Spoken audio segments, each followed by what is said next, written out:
Gracias, Mauricio, por tu ministerio. Y me alegro tanto que pudiste servir a esa iglesia, pero te extrañamos también y a la familia.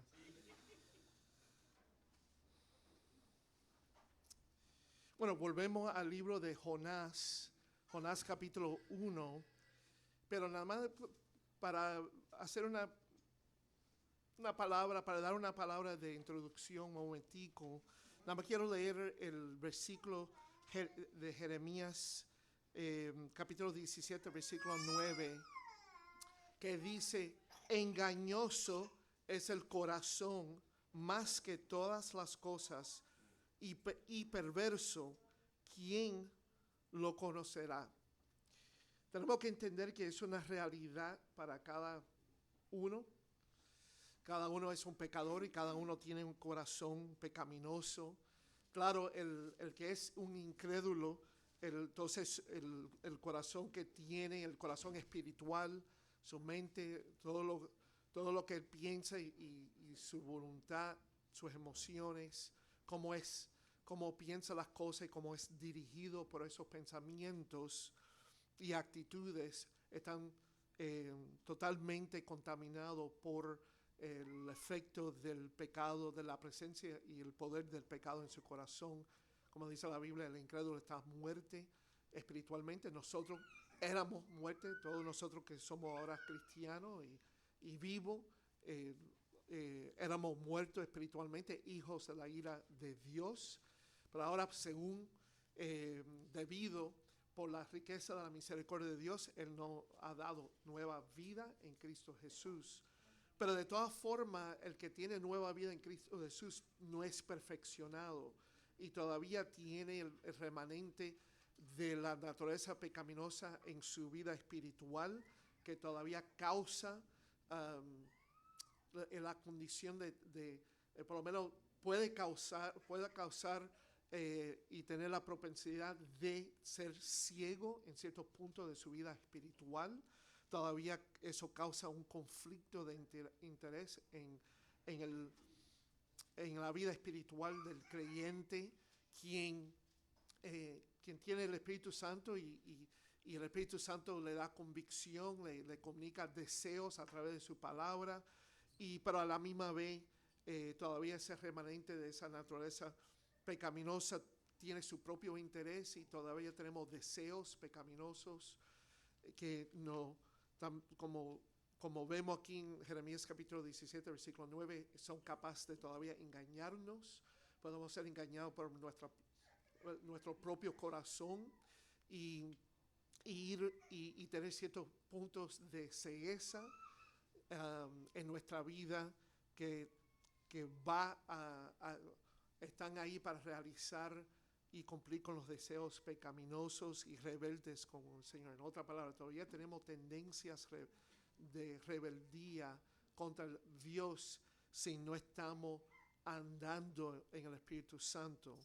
Y tenemos que siempre estar alertos a esa condición espiritual, a esa debilidad que tenemos. Y si se sienten ese conflicto en su vida, que desean hacer la cosa del Señor, pero todavía luchan con otros deseos que están contra la voluntad de Dios, entonces no se preocupan, no desaniman, porque eso es natural, eso se espera en la vida del cristiano, mientras todavía que no ha llegado a la gloria, que no ha sido transformado completamente en su gloria a la imagen de Cristo. Hay ese conflicto. Gálatas capítulo 5, versículo 17, habla de ese conflicto entre el Espíritu Santo y nuestra carne, esos deseos pecaminosos, rebeldes contra la voluntad de Dios, ahí batallándose en nuestro corazón.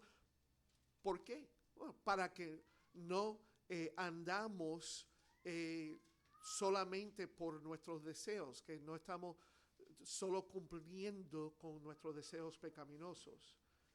En otras palabras, es una indicación que nosotros estamos viviendo la vida cristiana, que estamos andando en el Espíritu Santo, que hay ese conflicto. El problema es cómo estamos resolviendo ese conflicto momento a momento, habitualmente, día por día. ¿Estamos al fin obedeciendo la voluntad de Dios o obedeciendo esos deseos pecaminosos que se levantan y son algunas veces cultivados por nuestra mente y se agrandan, se aumentan en nuestra vida espiritual. Y digo esto como palabra de introducción al capítulo 1 de Jonás, porque vemos aquí un creyente, un siervo de Dios, que tiene una cegueza fuerte, espiritual, contra la voluntad de Dios. Él está ciego en una área espiritual que lo hace rebelarse contra la voluntad de Dios sobre su vida. Y esa cegueza es su propio prejuicio contra los ninevitas, y que refleja también el prejuicio del pueblo de Israel. Y en el tiempo del ministerio de Jonás, como le dije la última vez, él era un profeta a la parte norte o el reino norte. Este era un tiempo donde el reino de Israel fue dividido. Como nación fue una nación dividida. Entonces había el reino del norte, que se conocía como Israel, y el reino del sur que se conocía como Judá. Y 10 tribus, 10 de los 12 tribus formaban entonces ese reino del norte, y ellos se apartaron a la idolatría, y Jonás era uno de los profetas a mandar un mensaje de advertencia entre los profetas que Dios envió a Israel para que vuelvan al Señor y experimentar la compasión, la misericordia de Dios. El problema con el pueblo es que no solo que estaban apartados de Dios, pero no pensaban, no dejaban entrar en su mente que también Dios podrá tener misericordia y compasión sobre otras gentes, sobre otro pueblo fuera de Israel, y especialmente un pueblo tan malo como el imperio de Asiria, los ninevitas, porque ellos han maltratado a otros pueblos, eran un reino, un imperio malo y violento, y eventualmente ellos vinieron al reino de Israel, la parte norte, y conquistaron la tierra. Entonces, por eso Jonás tuvo también un prejuicio contra ese pueblo. Y nada más veían lo que eran comparado a lo que ellos son. Los judíos somos el pueblo escogido de Dios, somos la nación escogida. Y estos son gentiles, estos son una gente mala. Y yo no quiero que ellos sean salvos. Yo quiero que ellos conozcan la compasión de Dios. Prefiero el juicio de Dios sobre su vida. Y esa fue la cegueza de Jonás. Era su prejuicio, su discriminación contra otro pueblo que lo dejaba, que lo engañaba a tener amargura sobre ese pueblo y no desear la misericordia y el perdón de Dios, pensando que eso era lo más correcto. Una de las cosas interesantes que van a ver en el libro de Jonás es que Jonás sabía la verdad de quién es Dios y no le gustó. No le gustaba el aspecto de Dios que él sabía claramente, que si la gente invocan al nombre de Dios, no importando que no son judíos, no son de Israel, Dios salvará a esa persona o a ese pueblo. Le puedo hacer la misma pregunta a cada uno aquí. ¿Hay alguna área donde están ciegos espiritualmente? Y claro, a lo mejor no podrán contestar eso honestamente, porque si están ciegos en esa área, entonces están ciegos de evaluar correctamente esa área, ¿verdad? A lo mejor lo niegan. Y entonces lo que necesitamos es la luz brillante de la palabra de Dios para exponer lo que tenemos ahí de verdad en nuestros corazones, para revelar ahí lo que está pasando en nuestros corazones, el engaño que nosotros a lo mejor estamos bajo, especialmente en lo que pensamos de otras personas o en la manera que queremos vivir, que nos lleva a también ser engañados, que podemos rebelarnos o ir contra la voluntad de Dios y poder todavía vivir bien delante de Dios, de huir de su voluntad, de escaparnos y vivir según los términos de nuestra vida, lo que deseamos, sin consecuencias. Pero una lección principal aquí de Jonás es que, y especialmente aquí en capítulo 1, es que no podemos escaparnos de la presencia y del poder y de la voluntad soberana de Dios. Es inútil de huir de Dios, es una futilidad de escaparnos de hacer lo que el Señor ha ordenado que nosotros hagamos en nuestra vida, especialmente cuando es algo claro, pero decidimos de no hacerlo, de ir a la otra manera. A mí me acuerdo cuando yo era chiquito, y todavía si tuvieran todavía en la televisión, a lo mejor lo viera todavía, pero cuando yo era chiquito, en la televisión, antes de la época del cable, se ponía en los canales aquí local de Miami los episodios viejos de los Tres Chiflados. ¿Se acuerdan, Daniel? Moe, Larry, Curly. ¿Se acuerdan de los Tres Chiflados? Los Three Stooges, ¿verdad? Y a mí me encantaba ver los Tres Chiflados. A mi papá también le encantaba ver los Tres Chiflados. Y claro, el líder de los tres era Moe, ¿verdad? Era Moe. El que era un poquito más bobito era Curly, pero era el más cómico. Y había algunos episodios, y todavía me acuerdo de uno, donde ellos están escapándose siempre se están escapando de alguien, pero están escapándose de las autoridades, de la policía, y entran en un hospital y se disfrazan como cirujanos. Y ahora son llamados doctor, y los dos hermanos, Moe y Curly, son hermanos, entonces tienen el mismo apellido. Larry es un buen amigo apegado, pero su apellido es Fine, y entonces se disfrazaron como médicos, se identificaron como médicos. Entonces cuando había un aviso, tú sabes, por la bocina del hospital, llamaban a Dr. Howard, Dr. Fine, Dr. Howard. Y entonces en una de esas, cuando llamaron a Dr. Howard, Dr. Fine, Dr. Howard, para que vayan al salón de cirugía, ellos van al pasillo. Entonces hay un punto donde hay que cruzar, donde hay que terminar el pasillo y hay que ir a la izquierda o a la derecha. Entonces el salón está a la izquierda y están caminando los tres, y Moe y Larry van a la izquierda y Curly va a la derecha. Y entonces se ve que Moe tiene que chiflarle a Curly para que vire y ahora que vaya a la dirección correcta. Podemos ver eso como algo cómico, y fue algo cómico de buen humor. Pero lo que hizo Curly es lo que hace Jonás aquí, y eso no es cómico.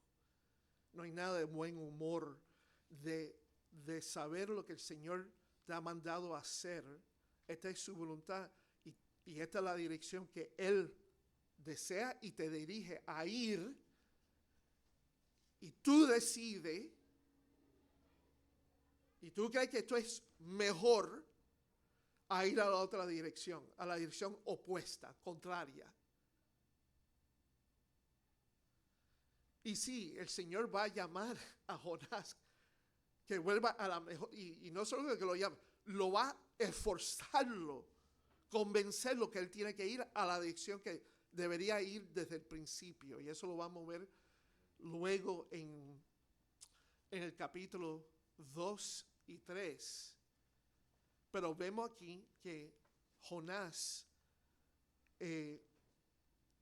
se engañó él mismo a pensar que él podía huir de la voluntad de Dios sobre su vida. Huir sobre su deber, su responsabilidad como siervo de Dios, lo que él fue llamado a hacer. Fíjense aquí lo que dice aquí en Jonás capítulo 1, versículos 2 y 3. Levántate, esta es la palabra de Jehová a Jonás, levántate y ve a Nínive, aquella gran ciudad, y pregona contra ella, porque ha subido su maldad delante de mí. Y es interesante, aquí no se está hablando solo de aquí se está presentando más Nínive como una civilización, un pueblo, y la ciudad entera, la población entera es mala. Eso no significa que los individuos no son responsables o que nada más esto es una representación corporativa. No, al contrario, esto indica que cada persona está bajo la condenación de Dios. Cada persona va a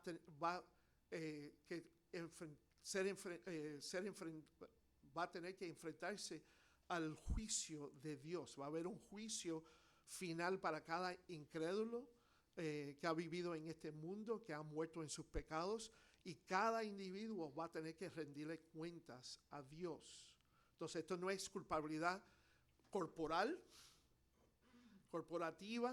Esto no es, bueno, soy culpable porque otras personas son culpables y estoy asociado con ellos. No, esto es que cada miembro está bajo el juicio de Dios, es condenado por Dios, y entonces por eso el pueblo es malo y está bajo la ira y la condenación de Dios. La frase delante de mí o de mí, que es enfatizar, y vemos ahí en versículo 3, y Jonás se levantó para huir de la presencia de Jehová a Tarsis. Estas son palabras, estas son frases que vemos varias veces en el libro que enfatizan no solo la omnipresencia de Dios, pero la actitud de Dios sobre alguien o sobre un pueblo. Entonces se enfatiza la presencia de Dios, y su presencia de Dios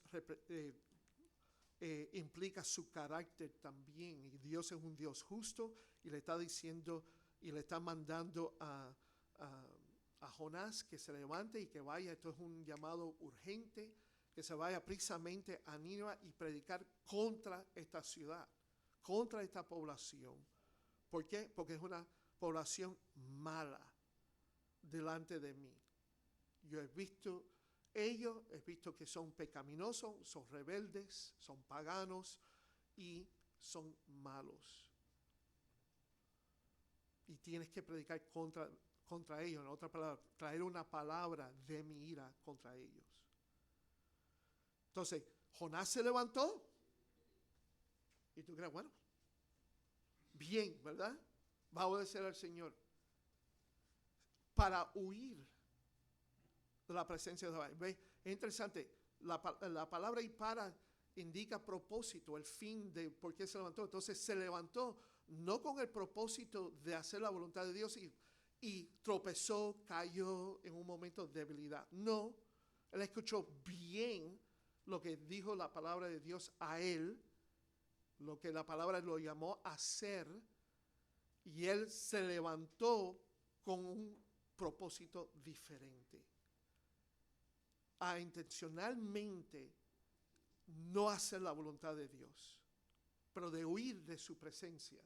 Y aquí la presencia de Dios equivale a su voluntad, Pero se ve que en yéndose, él piensa que él puede irse de la presencia de Dios, en otra palabra, de la voluntad de Dios donde él estaba, y ir a otro lugar. Vemos ahí en versículo 3, sigue. Y descendió a Jope y halló una nave que partía para Tarsis, y pagando su pasaje entró en ella para irse con ellos a Tarsis, lejos de la presencia de Dios. Yo de verdad no creo que Jonás no creía en la omnipresencia de Dios. Él sabía que había un centro de culto para la nación de Israel, en la cual Dios presentaba o manifestaba la presencia de su gloria de una manera especial en el tabernáculo o en el templo. Ya en este tiempo sería el templo. Y entonces ahí es donde los sacerdotes rendían culto al Señor. Y si uno quería acercarse a Dios y manifestarlo físicamente, que se estaban acercando a Dios, se acercaban al tabernáculo o al templo, especialmente la gloria del Señor en el lugar santísimo. Pero vemos aquí que Jonás recibe la palabra de Dios y entonces piensa que él puede irse a la presencia de Dios. Pero es más todavía, es el engaño de huirse de la voluntad de Dios. Pero aquí se equivalen los dos. Porque si uno piensa, bueno, voy a irme de donde Dios mora, entre su pueblo, entonces no voy a tener que hacer la voluntad de Dios. Y a lo mejor algunas veces, yo creo que algunas veces, gente cristiana, o por lo menos que profesan ser cristianos, piensan de esa manera, ¿verdad? Entramos en un sitio como este salón o en el santuario y pensamos, bueno, aquí estamos en la presencia, estamos delante de Dios. Eso es bien, eso es correcto. Pero no porque entramos en un lugar específico, es porque sabemos que el propósito de este lugar, ¿por qué estamos aquí? Es porque estamos haciendo la voluntad de Dios de congregarnos y como gente, como una iglesia, estamos reunidos para rendirle culto a Dios. Eso es su voluntad. Entonces, por eso vemos con esa mente que estamos en la presencia de Dios y le rendimos culto a Dios delante de Él.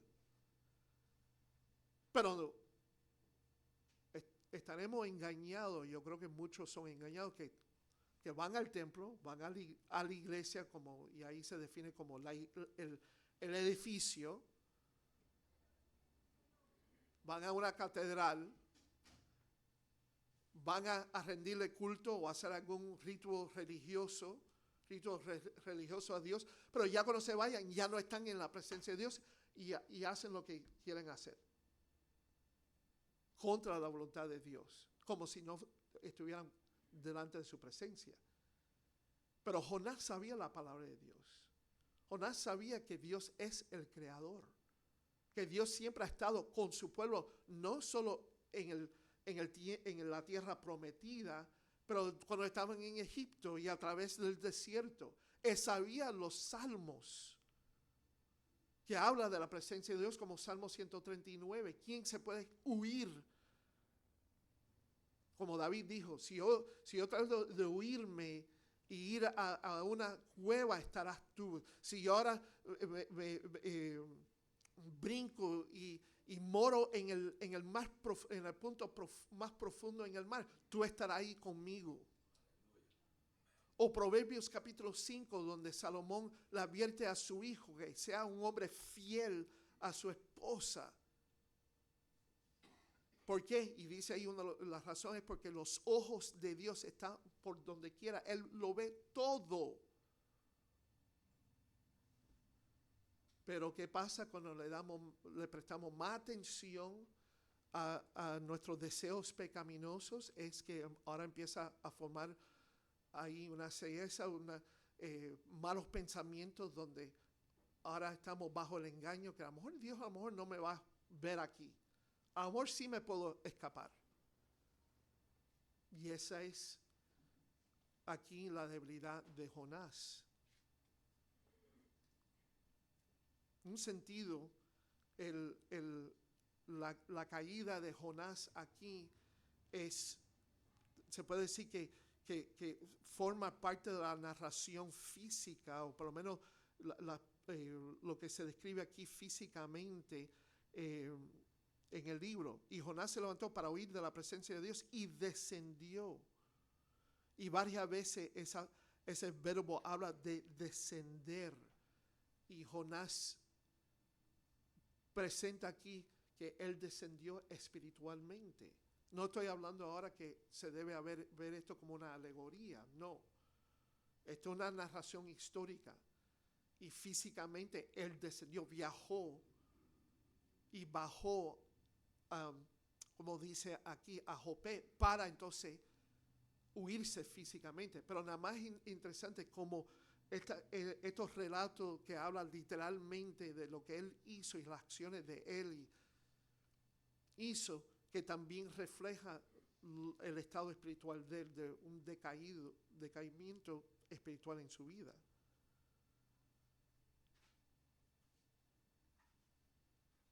Eventualmente, Jonás va a descender a las profundidades del mar, donde él va a llamar, a gritar por la gracia de Dios en Jonás capítulo 2. Pero lo que vemos aquí, que para cualquier persona, pero especialmente para el creyente, para el siervo de Dios, la futilidad, la inutilidad de huir de la voluntad de Dios. Y aquí en esta narración del versículo 3 al 17, vemos 4 razones que es inútil de huir de Dios. La primera razón es por la omnipotencia de Dios. Dios no es solo presente. Si Dios nada más era omnipresente, pero sin poder, entonces Jonás podía escaparse. Nosotros podíamos escaparnos también, ¿verdad? Porque ¿qué vale tener conocimiento si uno no tiene poder de cambiar las cosas, de controlar las cosas? ¿Conocer las cosas? Ok. Conozco cómo el gobierno funciona en nuestro país, pero yo no estoy en ninguna posición para tener poder y controlar las cosas que pasan aquí para gobernar nuestro país o nuestra sociedad. Pero la omnipotencia de Dios, vemos particularmente aquí en versículo 3 al 5, la inutilidad de escaparse de la presencia de Dios, que lo que es un engaño que viene del corazón, un engaño pecaminoso. Es inútil huir de la presencia de Dios porque uno no puede huirse. A la misma vez que Dios lo puede todo, excepto pecar, vemos que el hombre no puede ir contra el poder de Dios y su voluntad soberana. Vemos aquí en versículo 3 al 5, y Jonás se levantó para huir de la presencia de Dios a Tarsis, y descendió a Jope y halló una nave que partía para Tarsis, y pagando su pasaje entró en ella para irse con ellos a Tarsis, lejos de la presencia de Dios. Entonces, 2 veces ahí enfatizando que él quiere huirse de la presencia de Dios. En el medio 3 veces se menciona que va a Tarsis. ¿Y por qué Tarsis? ¿Y dónde está Tarsis? Bueno, si estás en la tierra de Israel, si puedes imaginarte un mapa, entonces aquí está Israel, los ninevitas están aquí, Asiria. Entonces, ¿dónde está occidente de Israel? ¿Qué está al lado occidental de Israel? Si saben su geografía. El mar Mediterráneo, el gran mar, como se habla en la Biblia. Entonces, tiene que ir a Jope, tiene que ir al puerto, tomar un barco, pagar el pasaje para ir a Tarsis. Entonces, estás yendo el Señor quiere, como en la ilustración de los 3 chifladores, Dios quiere que tú vayas para allá, al este, al lado oriental, pero Él deliberadamente, intencionalmente quiere ir al occidente, a la dirección occidental, al oeste. Y muchos piensan que el nombre de Tarsis es otro nombre para España, o por lo menos la península ibérica.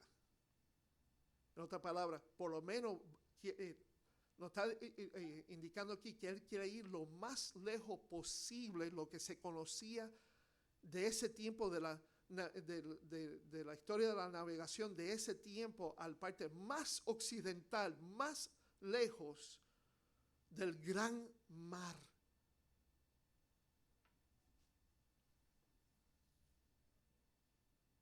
Vemos en versículo 4 que eso es inútil. Porque no importando lo más lejos que tú puedes ir, Dios se va a encontrar. Dios, bueno, no es consejo que te va a encontrar. Dios sabe dónde tú estás. Y Él va a hacer, y si Él quiere que tú vayas a otra dirección, no solo que te va a chiflar, Él te va a hacer, Él va a controlar ciertas cosas, y en el caso que vamos a ver ahora, cosas naturales, los efectos naturales, para hacerte cambiar la dirección. Y esto muestra que Él es un Dios omnipotente, porque Él es el creador y está en control de toda la creación. Fíjense lo que dice ahí en versículo 4. Pero Jehová hizo levantar un gran viento. Hizo. Esto no es que, qué coincidencia que si ahora examinamos a lo mejor los libros históricos de cómo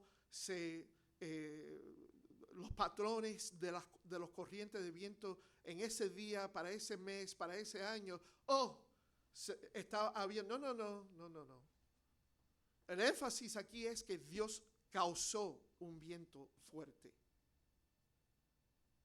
Él hizo levantar un gran viento en el mar, y hubo en el mar una tempestad tan grande que se pensó que se partiría la nave. Entonces aquí la actividad sobrenatural de Dios es evidente, y es evidente no solo aquí, pero a través del libro de Jonás. Eso lo vemos también en versículo 17 del capítulo 1, cuando dice: pero Jehová tenía preparado un gran pez que tragase a Jonás, y estuvo Jonás en el vientre del pez 3 días y 3 noches. Entonces, un mensaje importante de Jonás es la soberanía de Dios sobre el pueblo y el planeta. Entonces, el texto nos dice que Él hizo levantar.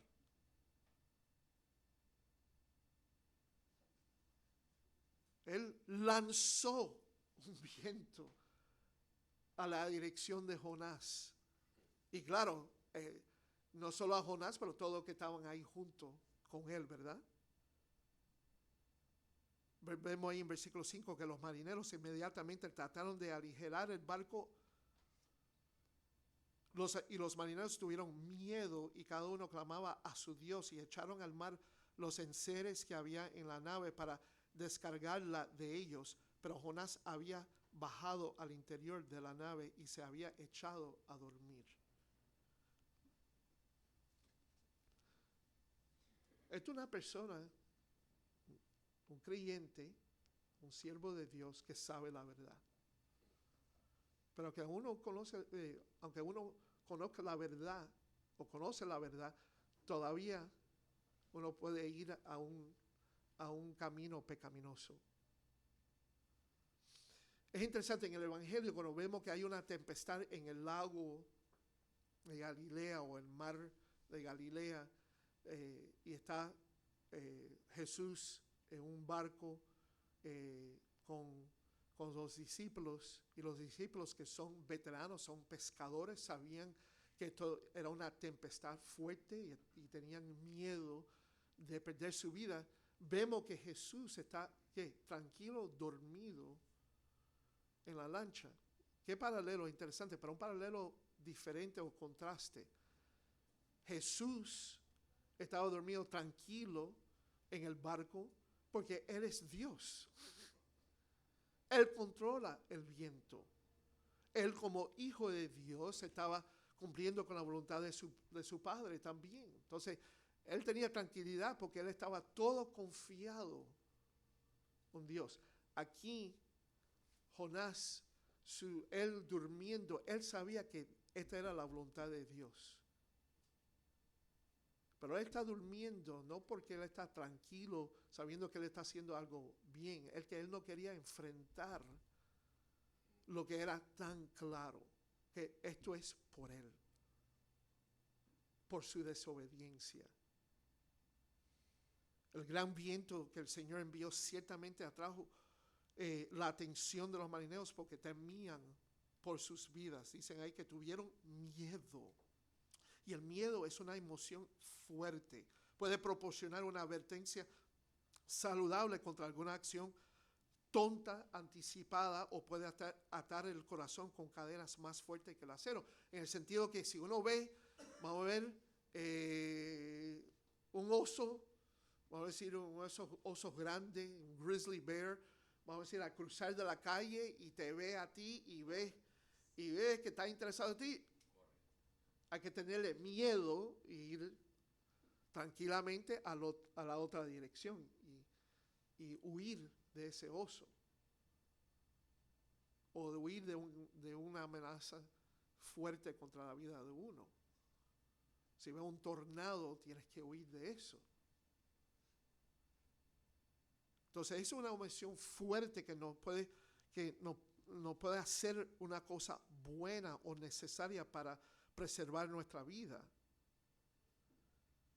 Y esto es lo que hicieron los marineros. Estaban pensando, bueno, a lo mejor podemos salvar el barco y no hundirnos aquí en el mar, si podemos por lo menos sacar mucho peso del barco, deshacernos de una carga preciosa.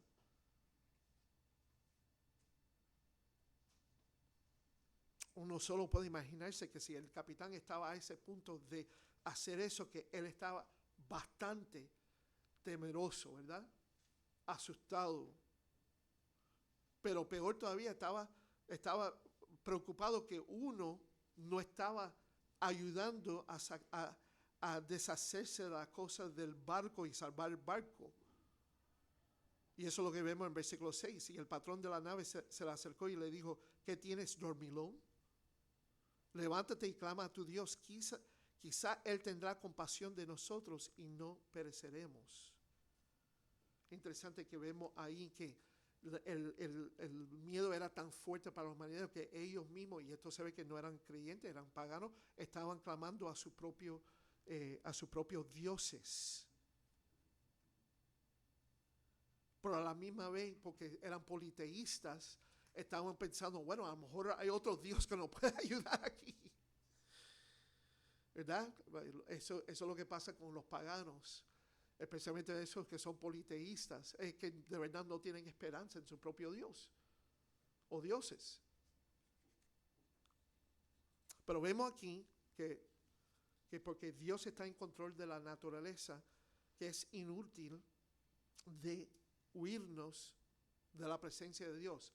En otras palabras, de huirnos de la voluntad de Dios. Porque no puedes.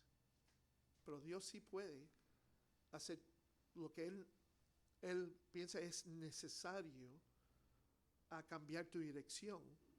Y lo que vamos a ver también, a lo mejor no esta mañana, pero lo que vamos a ver es cambiar la dirección espiritual de los marineros también. Hay otra razón, no solo el testimonio de la omnipotencia de Dios, pero la segunda razón por qué es inútil de oírnos de la voluntad de Dios es por el testimonio de Jonás. Por el testimonio de Jonás. Fíjense aquí en versículos 6 al 9. Y al patrón de la nave se le acercó y le dijo, ¿qué tienes, dormilón? Levántate y clama a tu Dios. Quizá Él tendrá compasión de nosotros y no perecemos. Y dijeron cada uno a su compañero, venid y echemos suertes para que sepamos por causa ¿de quién nos ha venido este mal? Y echaron suertes y la suerte cayó sobre Jonás. Entonces le dijeron ellos, decláranos ahora por qué nos ha venido este mal. ¿Qué oficio tienes y de dónde vienes? ¿Cuál es tu tierra y de qué pueblo eres? Oye, tremenda interrogación entre una tormenta, ¿verdad? Pero estaban desesperados y ven que la suerte cayó en Jonás. Y Jonás, les respondió, soy hebreo y temo a Jehová, Dios de los cielos, que hizo el mar y la tierra.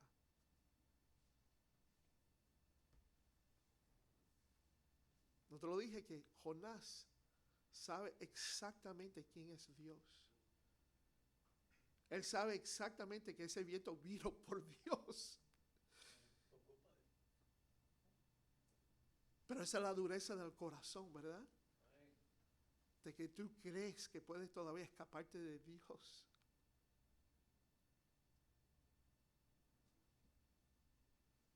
Es algo inútil. ¿Estás en esa posición de escaparte de la voluntad de Dios? ¿Estás viviendo una vida oculta, secreta, una doble vida? A lo mejor lo puedes esconderlo de otra persona, pero no lo estás escondiendo de los ojos de Dios.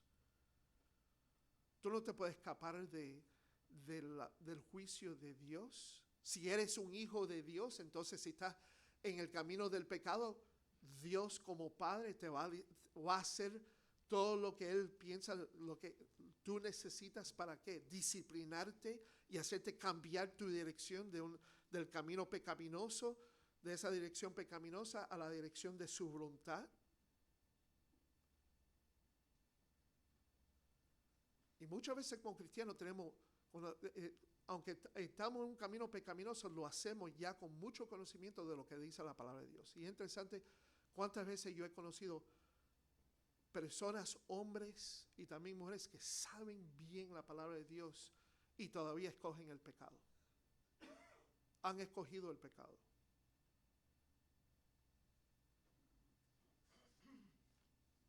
Solo tener el conocimiento de la Biblia o de la verdad no hace prevenir que tú pecas. Tú tienes que obedecer la palabra de Dios. Tienes que obedecer la palabra de Dios y no cultivar en tu corazón un patrón de pensar que viene por tus propios deseos pecaminosos, mundanos, egoístas y no seguir la palabra de Dios, aunque la palabra de Dios a lo mejor te lleva a algún lado donde no es conveniente o es algo incómodo, algo que va a lo mejor contra tu propio deseo natural.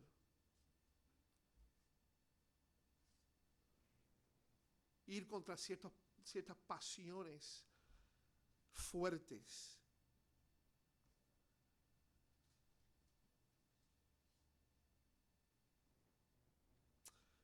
Poco sabía que el capitán Juan, significativas eran sus palabras cuando le dijo a Jonás aquí en versículo 6. Clama a tu Dios. Quizá Él tendrá compasión de nosotros y no pereceremos. Ellos gritaban a sus dioses. Ellos estaban pereciendo aquí o pensando que van a perecer. Nínive, la gran nación, estaba bajo la ira de Dios, a punto de perecer también como pueblo, si no recibían la palabra de Dios en su vida. Y Jonás estaba durmiendo, indicando la dureza de su corazón, sabiendo que todo esto es la voluntad de Dios, todo esto es la acción de Dios, pero él no le importaba que los marineros pereceraban o que un pueblo entero. Él nada más estaba ciego por su prejuicio contra el pueblo de Nínive.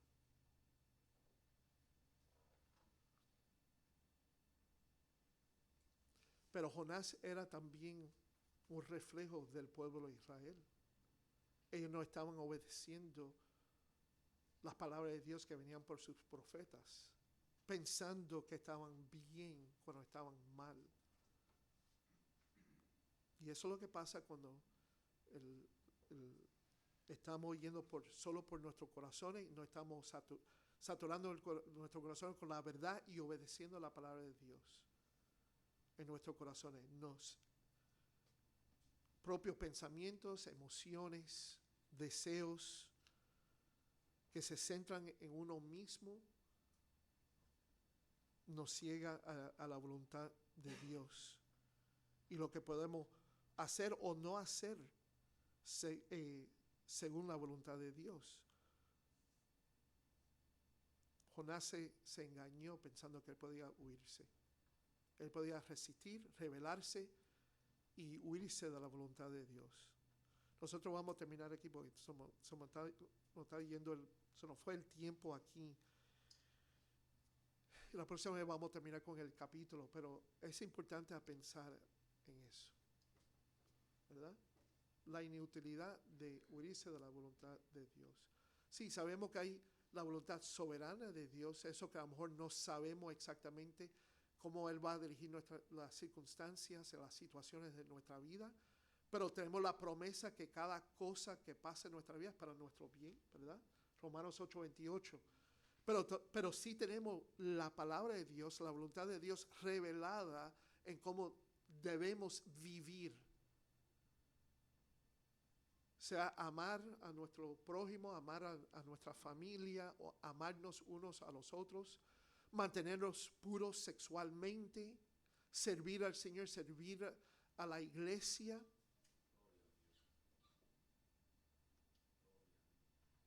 Estar discipulando a otras personas, porque es el mandato de la Gran Comisión, hacer discípulos. Tenemos una revelación clara de la voluntad de Dios moral que nos manda cómo vivir en nuestra vida.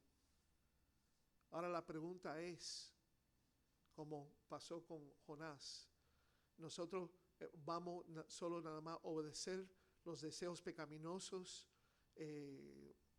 autocentrados, que nos pueden engañar y va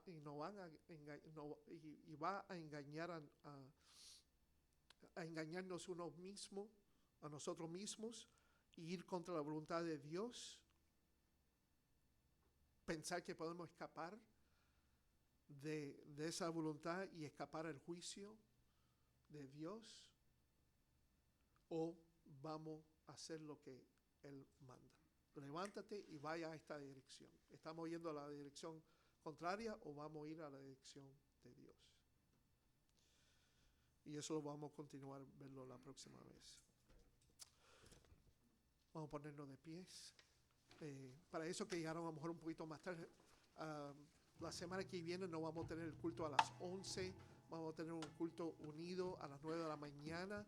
Nos vamos a reunirnos aquí a las 11 por un tiempo